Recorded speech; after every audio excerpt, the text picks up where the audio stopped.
Senate.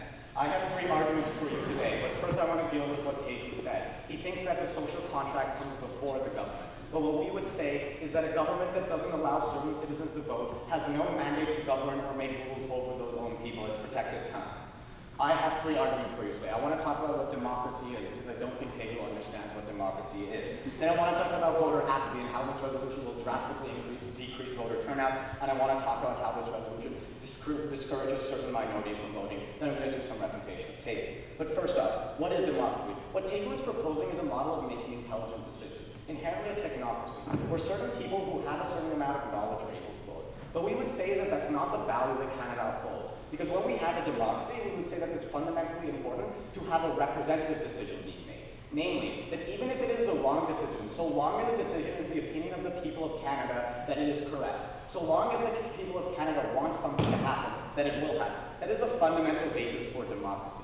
We believe that the government of Canada gets its mandate to govern over the people of Canada, not by some inalienable right given by God, but because we allow Canadians to choose that government for themselves. Because every citizen of this country, regardless of education, class, or any other factor, is able to vote for their government and therefore has the agency to determine what's going to happen to them over their future. When Teju proposes that we're going to prevent certain people from voting, he's essentially removing a certain class of society from that mandate to govern. We think that then, in that case, you don't have a representative government. You essentially have a government that is only accountable to a certain sector of society. We think this has normative problems. Namely, that the government is able to be not oppressive in Canada because they have to go in front of the Canadian people every 5 years or fewer and ask for their mandate back. And if the government fails to achieve that mandate, it's replaced with someone else. When you remove a certain sector of society from that voting pool, the government is able to oppress those people all they want, and the government doesn't have, and those people have no recourse to voice their opinions to escape that oppression. We ultimately think this resolution destroys democracy in Canada. We can't possibly support this. Next, I want to talk about voter apathy and voter turnout. Actually, I'll take Teju. Why do immigrants have to abide by Canadian law? Because they're in Canada. Thank you. Okay.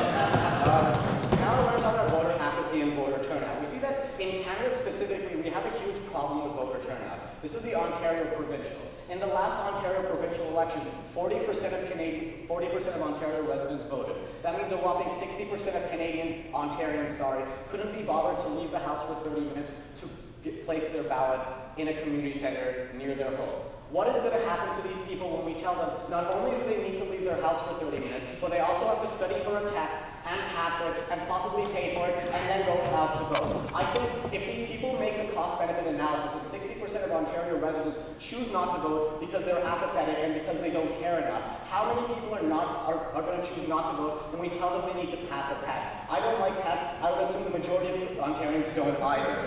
We would say that when the government is inherently encouraging people not to vote by reducing voter turnout in such a way, I think it's further losing its mandate to govern. This goes back to my first analysis, and I think further it's undemocratic in that you're reducing the amount of representation in the government. You're getting opinions from a certain pool of society, a certain elite class with education. I think that's inherently bad for government to only have to apply to a certain sector of population. I think it should always be in the government's favor to increase voter turnout wherever possible and never discourage it. We think this is fundamentally bad, and a resolution like this reduces voter turnout to, I don't know, maybe 5%, because I don't think that many Canadians want to take a test in the first place. Next, my last argument is about disadvantaging minorities. And I think this resolution harkens back to the 1860s, when after the Civil War, when black people were essentially given personhood and allowed to vote, a lot of southern states passed Jim Crow laws, where they said, before voting, you have to pass a literacy test, because all of these people who were formerly slaves couldn't get education and couldn't read, none of them were able to vote, and ultimately that defeated that purpose. I don't know if Teju is a racist, although I've never asked him. I would assume he isn't. But I think this resolution has the same effect, even though Teju might not be malicious, in that we have a lot of minorities today in Canada that are inherently disadvantaged, regardless of how much we try for them. We have a lot of poor people in a lot of ghettoized neighborhoods that don't get the same amount of education as other people in elite neighborhoods.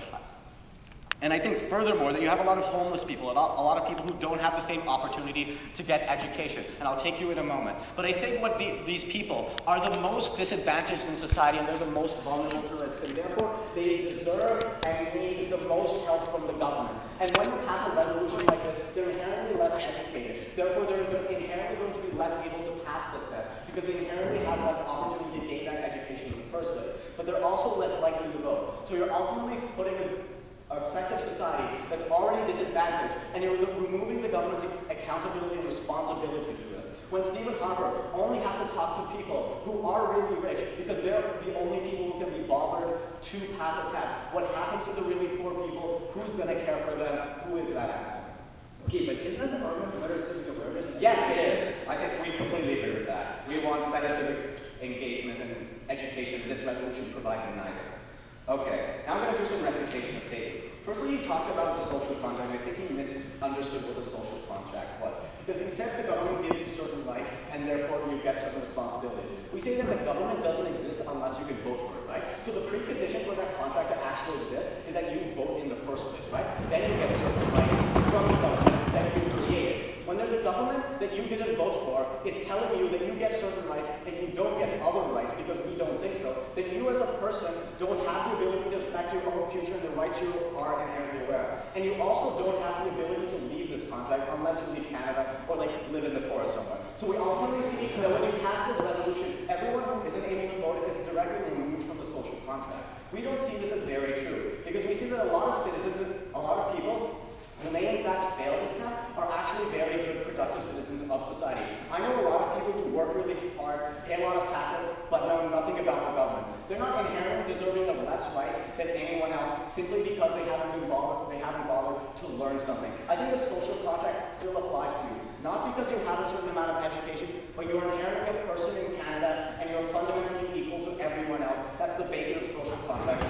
That's why it's the basis of ours. Then he talked about multiculturalism. And he said, and he talked about how Canada has certain values. Firstly, to have what he's proposing is a test on immigrants coming into Canada, which already exists in the first place. You're not going to have multiculturalism from other countries popping up in Canada if you don't have immigration from that country in the first place. But I think furthermore, what he's proposing is a test of values and opinions in order to vote. I don't believe this is the way democracy works, in that never in the citizenship test does it ask you, do you support women's rights? Do you support certain other people's rights? Do you support gay rights, for example? No, it asks you if you understand what Canada is in the first place.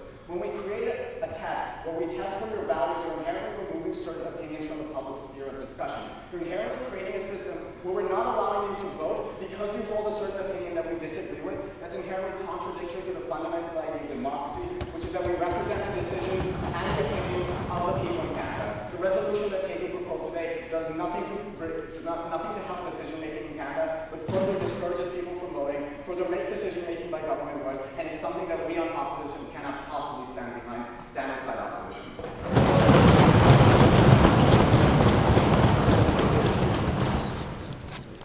I thank the leader of the government, or the leader of the opposition, for his speech to call upon the deputy leader of government to rebuild the case for side government. Hear, hear.